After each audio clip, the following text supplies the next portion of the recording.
Olá, bom dia, seja muito bem-vinda e muito bem-vindo. Eu sou o Diego Gimenez e Veja Mercado desta segunda-feira, 11 de dezembro, já está no ar. Você pode nos assistir pelas nossas redes sociais ou então nos ouvir pelo Spotify quando e onde você quiser. Não deixe de conferir também o Veja SA, o nosso programa semanal de entrevistas com os principais executivos das grandes empresas do país. No ar todas as terças-feiras, na hora do almoço, no nosso canal no YouTube. As bolsas europeias e os futuros americanos são negociados entre perdas e ganhos na manhã de hoje. A semana promete ser bem intensa e recheado de dados econômicos no Brasil e nos Estados Unidos. Números de inflação de ambos os países serão conhecidos na terça-feira, enquanto na quarta-feira os bancos centrais se reúnem para discutir política monetária. Enquanto nos Estados Unidos os juros devem permanecer inalterados, aqui no Brasil eles devem ser cortados em 0,5 ponto percentual, para 11,75% ao ano. A prévia do PIB de outubro e também as vendas do varejo completam a semana recheada de grandes assuntos aqui no Brasil. Os investidores ainda acompanham também a tramitação da LDO, a Lei de Diretrizes Orçamentárias de 2024, e também da reforma tributária no Congresso Nacional. Segunda-feira, como é de costume, tem Boletim Focus divulgado pelo Banco Central, que reúne as projeções do mercado financeiro para este ano e também para o próximo. Vamos aos números, porque tem mudança no Boletim Focus de hoje. No que diz respeito ao PIB, a principal mudança, os números de 2023 e de 2024 foram revisados para cima. De 2023 subiu de 2,84% para 2,92%. Importante ressaltar que na semana passada tivemos a publicação do PIB do terceiro trimestre, que pode explicar essa revisão para cima. Já a previsão do ano que vem, a alta foi um pouco mais marginal, de 1,5% para 1,51%. Também tivemos mudanças na inflação. A inflação deste ano, a previsão caiu de 4,54% para 4,51%, enquanto a previsão para o próximo ano subiu, uma alta marginal de 3,92% para 3,93%. Alterações também no dólar. A projeção desse ano cai de R$ 4,99 para R$ 4,95, e a projeção do ano que vem cai de R$ 5,08, de R$ 5,03 para R$ 5,00 cravados. Para conversar comigo sobre esses e outros assuntos, meu convidado de hoje no Veja Mercado é Bruno Corano, economista e CEO da Corano Capital. Bruno, bom dia, seja muito bem-vindo ao nosso programa. Bom dia, obrigado pelo convite e bom dia também aos seus assinantes. Vamos nessa, Bruno. Eu começo falando sobre as previsões de crescimento econômico do Brasil. Para este ano está praticamente dado que será algo próximo a 3%. Para o ano que vem nós tivemos uma alta muito marginal no Boletim Focus de hoje, mas já significa alguma coisa, porque o número de 1,5% já vinha algumas semanas consecutivas inalterado. Na sua avaliação, essa projeção de 2024 ela é conservadora ou não? É possível que essa tendência de revisões para cima se mantenha nas próximas semanas, nos próximos meses, no ano que vem também? Eu acho que tudo vai depender da lição de casa do governo, né? Eu acho que arcabouço fiscal e algumas outras decisões em relação, de uma forma muito simples, em relação a quanto o governo vai gastar e como ele vai viabilizar suas despesas, eu acho que vai determinar isso. Esse é um ingrediente. O outro ingrediente é o comportamento da inflação, que vai, consequentemente, reduzir os juros. E aí eu falo de uma forma ampla, porque se o juros americano não começar a cair, isso vai criar um teto para que o juros brasileiro caia mais.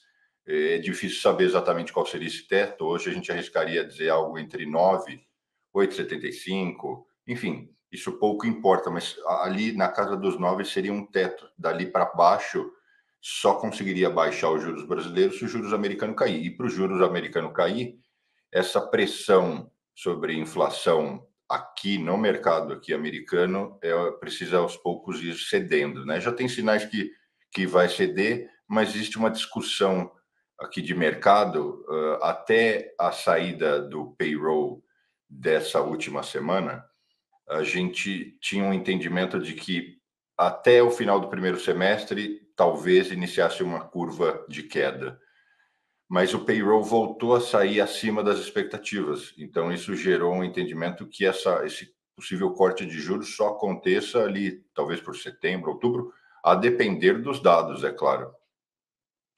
Certo, Bruno, a decisão de quarta-feira do Banco Central aqui no Brasil, do Copom, está praticamente consolidada, um corte de 0,5 ponto percentual nas taxas de juros. Para quais pontos do comunicado, para quais recados do Banco Central o mercado deve se atentar aqui no Brasil para quarta-feira? O que está em jogo? Quais são as principais dúvidas, vamos dizer assim, considerando que a decisão de corte de meio ponto, essa já é praticamente certa? Eu acredito que o comunicado e a postura do BC vai seguir a mesma, muito parecida com a da última reunião, onde eles indicam a manutenção desse corte, inclusive para as próximas reuniões, mas provavelmente eles vão acenar dizendo que lá na frente, eu não sei como eles vão verbalizar isso, mas de alguma forma o mercado já sabe, né? Mas o relatório vai levar essa necessidade de compreensão de que vai existir um teto quando a gente correlaciona juros Brasil com juros em outros grandes mercados. Eu não espero nada de novo, por mais que nós estejamos com guerras e uma série de coisas acontecendo, o mercado está num momento relativamente estável, bem estável. O petróleo está cedendo, então a gente tem tido só indicadores positivos. Legal, quero falar um pouco dos Estados Unidos agora. Você mencionou o payroll de novembro, que foi um pouco acima do esperado pelo mercado. Os dados econômicos dos Estados Unidos, não só os de emprego, também os de inflação, eles mostram que a probabilidade de um novo aumento nas taxas de juros americanas é de fato pequena. O cenário ainda é benigno na sua avaliação, e mais, é prematuro iniciar essa discussão de cortes. Existia antes a possibilidade de que os cortes nas taxas de juros americanas acontecessem só lá no segundo semestre, agora já tem gente falando em primeiro semestre. Na sua avaliação, qual que é o termômetro do momento? A situação ela é positiva, porque o que se buscava era escapar da recessão, ou que essa recessão fosse muito suave e que a inflação pudesse ceder. Então, a gente ainda está numa dinâmica que más notícias são boas notícias, porque se espera que o desemprego suba, e isso é um dos principais indicadores de que a economia está desacelerando, consequentemente a inflação, e aí, consequentemente, os juros vai poder ser reduzido. A economia americana se mostra muito resiliente e muito forte. Eu, pessoalmente, acho que a gente ainda vai ter oscilações entre maior desemprego e menor desemprego, mas eu não consigo ver uma queda significativa, especialmente pela fase do ano. Diferente de outras economias, essa época de dezembro e início de ano, elas são muito intensas aqui no mercado americano. Então, se a gente imaginar que o payroll e outros indicadores não devem ceder, esse é o lado, vamos dizer, ruim. O lado bom é que o petróleo está muito estável, existem indicadores de que ele pode cair ainda mais, e isso ajuda a arrefecer. Essa combinação faz com que a gente tenha uma boa expectativa que os juros vai cair. Agora, imaginar que seja no primeiro semestre, isso é prematuro. Eu acho que tudo indica que seja no segundo. Mas a grande verdade é que todo economista gosta de ficar prevendo ou definindo o tempo e os movimentos. Isso é quase impossível, né? Depende de fatores, é quase como previsão do tempo.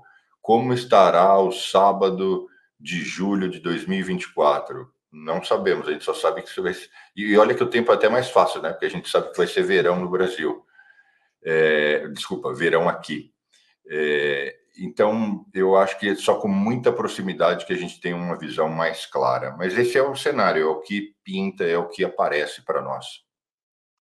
Certo, temos, além desses cenários que se modificam a cada momento, a gente tem também as influências de guerras, de conflitos, que acabam alterando drasticamente esses cenários. Mas ainda sobre Estados Unidos, Bruno, quando que o Fed deve começar a admitir oficialmente a possibilidade de cortes nas taxas de juros?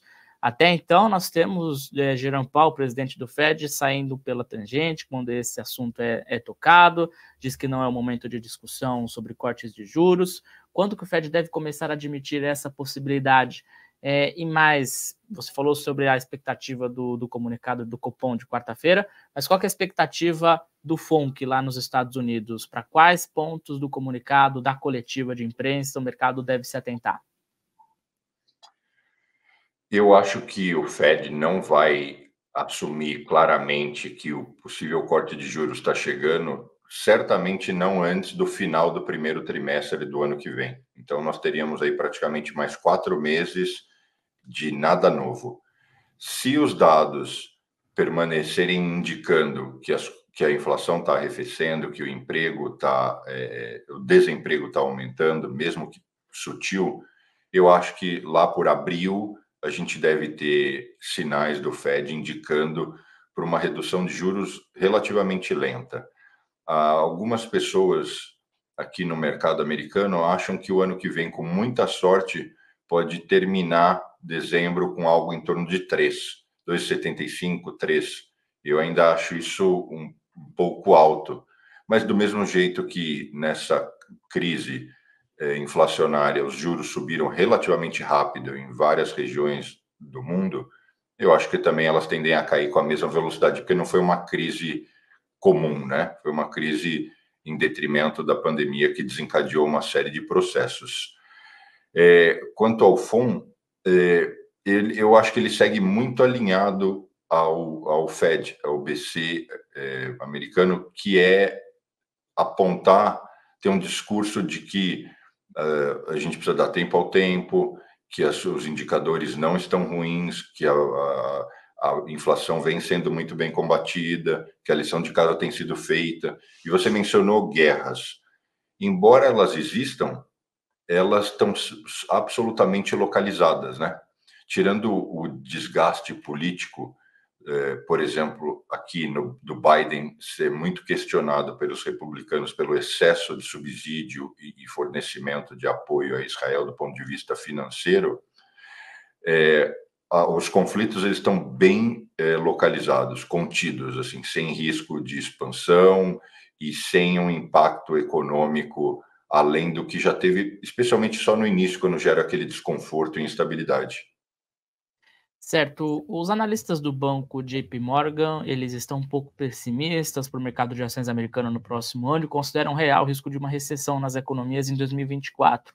Qual que é o tamanho desse risco na sua avaliação, se ele existe? E mais, essa tendência de uma desaceleração nas economias é a grande razão da queda nos preços do petróleo nas últimas semanas? Sem dúvida, esse arrefecimento da economia é o grande fator que está fazendo o petróleo ceder, isso deve continuar, né? A zona do euro está indo muito pior que o mercado americano, então, em outras regiões, esse arrefecimento econômico já aconteceu de uma maneira mais forte. Agora, quando a gente fala do aspecto econômico, o que eu tenho explicado e defendido, e que tem uma correlação com o mercado de ações, que é a sua pergunta, é o seguinte: na história da economia moderna, o que nós tínhamos registrado e acompanhado eram crises comuns, vamos dizer assim, comparado ao que nós tivemos agora. O que é uma crise comum? Ela chega motivada por alguma razão específica. 2008, por exemplo, aqui foi o mercado imobiliário, mas o fato é que ela atinge toda a indústria. São pouquíssimos os campos que não são afetados. Então, existe uma queda generalizada e, assim, consequentemente, quando se recupera, uma recuperação generalizada. A pandemia trouxe um fenômeno único, que até então a gente nunca tinha acompanhado. Algumas indústrias colapsaram, então, por exemplo, hotelaria, cruzeiros, entre tantas outras, foram a zero, enquanto outras indústrias, como algumas de commodities e entre tantas outras, explodiram de vender. Nunca venderam tanto. As pessoas estavam trancadas em casa, então elas não saíam para jantar, elas não consumiam nenhum tipo de lazer, viagens e coisas do tipo. Em contrapartida, nunca se comprou tanto colchão na história dos Estados Unidos, e esses indicadores a gente só não tem a mesma confirmação em outros mercados, falando especialmente de Brasil, porque não existem dados acurados que nos mostrem isso, mas a minha percepção é que foi muito semelhante. Nunca se vendeu tanto RV, que são os trailers, né, aqui nos Estados Unidos. Então, olha que desencontro. Algumas indústrias colapsaram, outras explodiram. Agora que a pandemia ficou para trás, hotelaria, cruzeiros e outras coisas passaram a se recuperar, enquanto outras indústrias estão vivendo aí um hangover, uma ressaca de tanto que eles venderam. Então, logicamente, agora tanta gente comprou colchão se a gente olha certos mercados, o consumo ele não é cíclico, né? Ele segue uma demanda média. É como se essa demanda média, em razão da enxurrada, inclusive, de capital que foi pelos governos foi injetado no mercado, as pessoas consumiram coisas com antecipação. Então, agora, alguns mercados estão derretendo. Onde eu quero chegar com isso?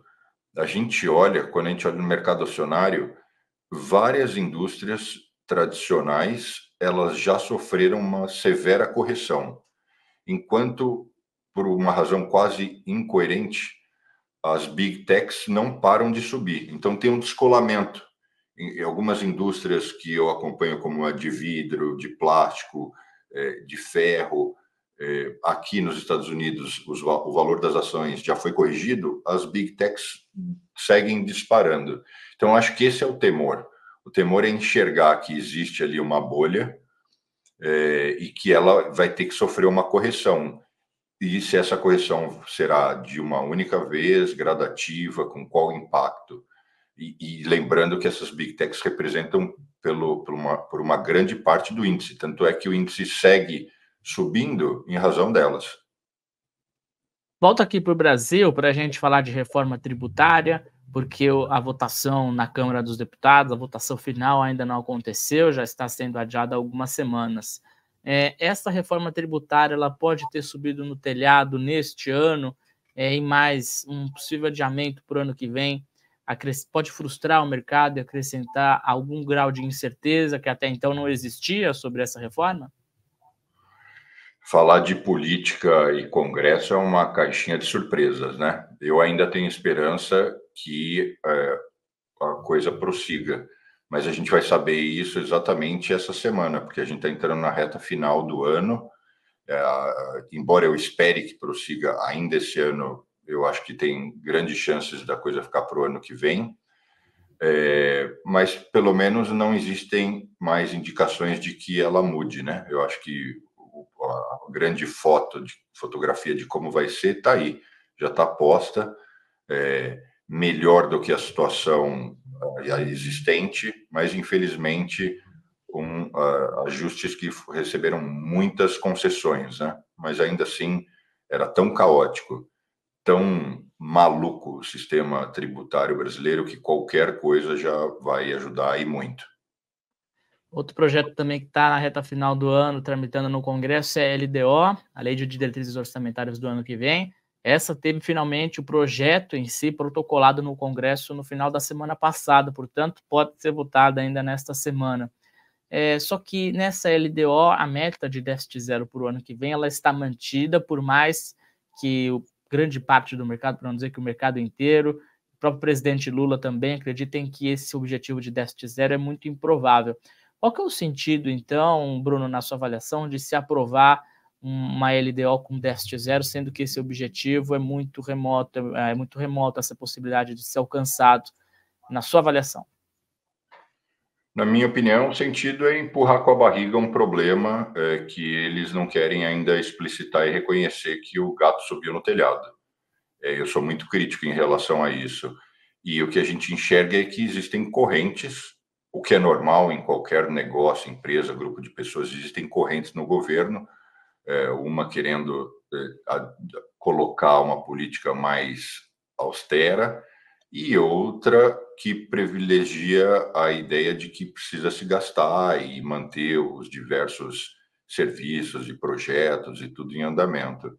Então, acho que se chegou ali a um entendimento de vamos publicar isso, chutar a bola para frente e depois a gente vê como a gente lida, mas todo mundo acredita que, logicamente, é um dado, é uma informação que não é consistente, que é muito difícil ser efetivada. Tá certo, Bruno. Quero agradecer a sua participação aqui no Veja Mercado. O papo foi bacana e as portas do nosso programa estão sempre abertas. Até uma próxima. Eu que agradeço. Muito obrigado. Valeu, até mais. E antes de encerrar o Veja Mercado, vamos às últimas atualizações, é o que será assunto ao longo do dia e principalmente da semana, porque a semana será cheia, a semana será intensa. Aqui no Veja Mercado você vai ficar por dentro de tudo, porque amanhã, terça-feira, tem IPCA de novembro, números fechados de inflação aqui do Brasil, expectativa de uma alta de 0,2% nos preços. Amanhã também tem a publicação de números de inflação nos Estados Unidos. Na quarta, o Copom, Banco Central Brasileiro, se reúne para discutir política monetária. É esperado um corte de 0,5 ponto percentual nas taxas de juros, que cairiam para 11,75% ao ano. Nos Estados Unidos também tem reunião do Banco Central Americano. Por lá, os juros devem permanecer inalterados no intervalo entre 5,25% e 5,5% ao ano. Para fechar, na quinta-feira, tem vendas do varejo aqui no Brasil de outubro, expectativa de uma queda de 0,2%, e na sexta, o IBC-BR de outubro, que é considerado uma prévia do PIB medida pelo Banco Central. Expectativa também de uma queda de 0,2%. Além desses dados, que certamente serão divulgados ao longo da semana, temos também as incertezas no Congresso, reforma tributária e LDO no radar dos investidores. Passando pelos indicadores, o dólar abriu o dia em alta de 0,5%, cotado a R$ 4,94, enquanto os futuros do Ibovespa são negociados em queda de 0,5% nesta manhã. E ponto final nesta edição do Veja Mercado. Muito obrigado pela sua companhia, pela sua audiência. Nosso programa é transmitido de segunda a sexta nas nossas redes sociais. E você também pode nos ouvir pelo Spotify quando e onde você quiser. O Veja Mercado é oferecido pela JHSF. Amanhã eu estou de volta e a gente se encontra aqui. Até lá!